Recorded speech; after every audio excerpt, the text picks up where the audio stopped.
It is 40,000 years ago, and a woman is about to do the most dangerous thing any human ever does. There is no hospital, no surgeon, nothing that can stop the bleeding if this goes wrong. She is giving birth. And if she lives through this one, she will most likely do it again and again, 6 or 7 times across her life. Here is the part almost nobody says out loud. For most of human history, the single most dangerous day in a woman's life was the day she gave birth. And she faced that day over and over. This is the story of what ancient humans actually did about that. Not a gentle history of motherhood. The real, uncomfortable arrangements a species had to invent because its own body had made birth almost impossible.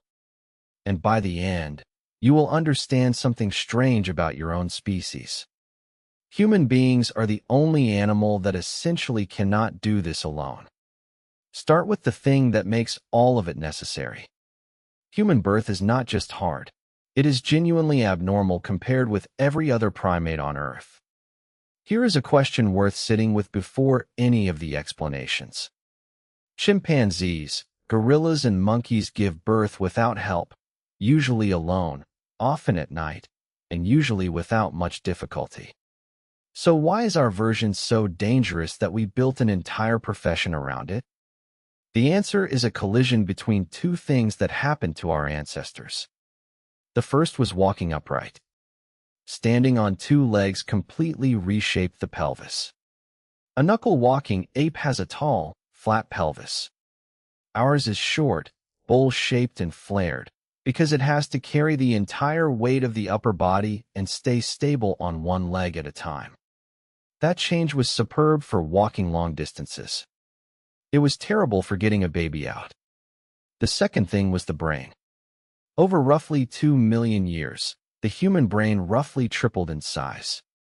So one half of the equation was getting narrower and more twisted, while the other half was getting bigger. Anthropologist Sherwood Washburn named this collision in 1960.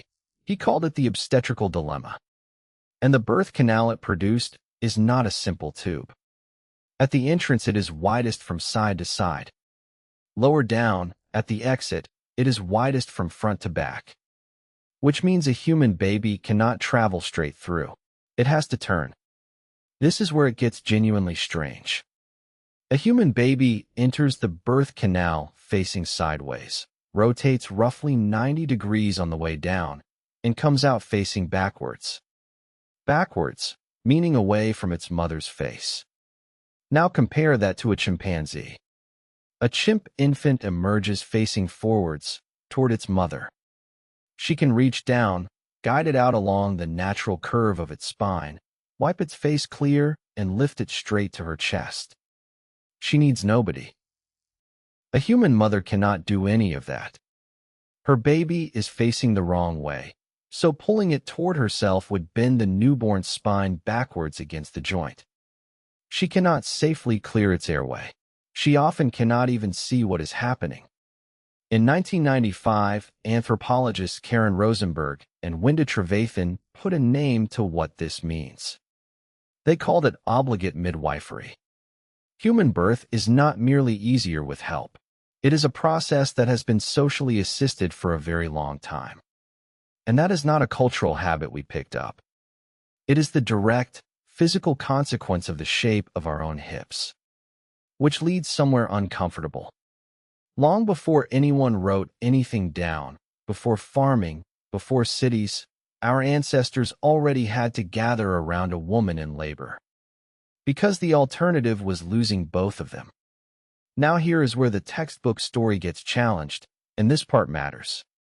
The classic version says wider hips would have made women worse at walking and running, so evolution kept the pelvis narrow and made the trade. It is a tidy explanation, and it has been repeated for 60 years. Then people went and measured it. Anthropologist Holly Dunsworth and colleagues tested whether wider hips actually cost anything in walking efficiency. The measured penalty was essentially nothing. So Dunsworth proposed a different limit in 2012, sometimes called the energetics hypothesis. The constraint may not be the pelvis at all. It may be the mother's metabolism. A pregnancy reaches a point where the mother physically cannot take in enough energy to keep feeding a growing fetus. Around 9 months, she hits that ceiling and the baby is born. Not because it will not fit, but because she cannot fuel it any longer. That argument is not settled either. But the honest version is that we are still working out why human birth is this hard. What nobody disputes is the result. Human babies are born profoundly unfinished. A newborn foal stands within an hour. A newborn human cannot hold up its own head. If our infants were born as developed as other primate newborns, pregnancy would need to run far longer than it does. So our babies arrive early and helpless, and someone has to carry them for years. Now the darker part.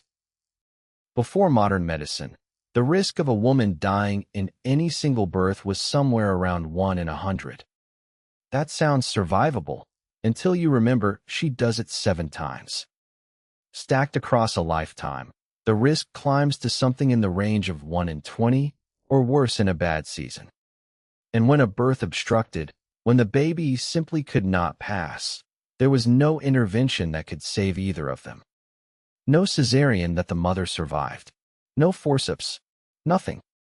Archaeologists occasionally find the evidence directly in burials of a woman laid to rest with a newborn or an unborn child. Those graves are quiet, and they are not rare. That was the arithmetic every group lived with, every generation, for tens of thousands of years. So what did they actually do about it? The first thing, and the most important, was simply never leaving her alone. In every hunter-gatherer society studied by anthropologists, birth is attended. Someone experienced is there, usually more than one. That single arrangement is probably the oldest medical practice our species has. The second was position, and this one is genuinely counterintuitive. Ancient birth was almost certainly upright, squatting, kneeling, or held under the arms by another woman. Upright positions open the pelvic outlet slightly wider and let gravity do part of the work. Lying flat on the back, the position most of us picture, is a recent invention, and it is mechanically worse. It became standard for the convenience of the attendant, not the mother.